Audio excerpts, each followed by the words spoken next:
हम खराब LED bulb लेंगे।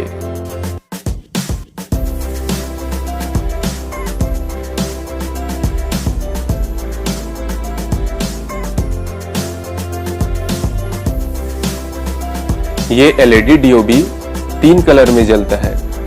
ये रंग बदलता है जब हम बल्ब को बंद करके चालू करते हैं।